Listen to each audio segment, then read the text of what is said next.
Depuis son accident du travail, Saliou vit un enfer. Hébergé par son neveu, sa maigre rente de 30 000 francs CFA par mois, soit près de 45 €, ne lui permet pas de louer un appartement. Saliou a perdu sa main gauche en 2009, alors qu'il travaillait comme machiniste dans une grande société spécialisée dans la production de matelas. Sur le coup, la machine a broyé ma main sur le cou. J'avais tellement mal. La douleur était si intense. Malgré cela, je suis resté à l'usine de 17 h à 19 h pour que l'entreprise appelle un taxi. Au lieu de prendre une voiture de l'usine ou d'appeler une ambulance, ils m'ont fait attendre un taxi pour que je puisse aller à l'hôpital. Après 3 mois de convalescence, Saliou retourne au travail, mais c'est la douche froide.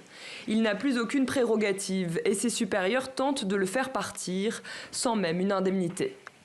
Aujourd'hui, il vient trouver le soutien de l'Association nationale des accidentés du travail, l'ANATAD. Mamadou Niang, le chargé de revendication, a lui-même vécu une histoire similaire et entendu des dizaines de témoignages identiques. Vous recevez un choc psychologique et donc vous êtes très faible physiquement et mentalement.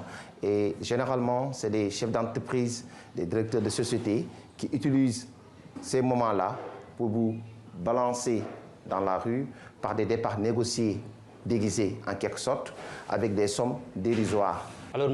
J'ai amené les papiers chez l'avocat et quand je suis revenu, il m'a dit qu'il avait perdu le dossier. Après plusieurs années de procédures judiciaires, son dossier refusé par plusieurs cabinets d'avocats, faute de moyens, Saliou obtient finalement, grâce à la médiation d'un délégué syndical, 1 500 000 francs pour la perte de sa main, soit moins de 2 300 €. Une somme dont il s'est essentiellement servi pour régler ses frais médicaux. Car le parcours pour obtenir le remboursement de ces frais est lui aussi long et tortueux. Et les besoins en médicaments sont importants. Tous ceux qui ont des amputations, à 2 h ou 3 h du matin, ils ressentent une vibration de ce membre qui est amputé. C'est comme si c'était électrocuté. Ceux qui ont perdu un œil, ils ont un mal de tête terrible. Ceux qui ont des doigts qui ont été amputés ou bien qui ont été vraiment écrasés par une machine, ils ressentent des douleurs qu'ils ne peuvent pas expliquer. À chaque fois, il y a un problème de rechute, mais pour la prise en charge, c'est extrêmement difficile.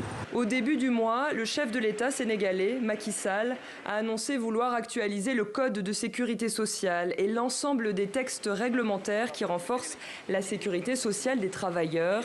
Une lueur d'espoir pour les membres de cette association.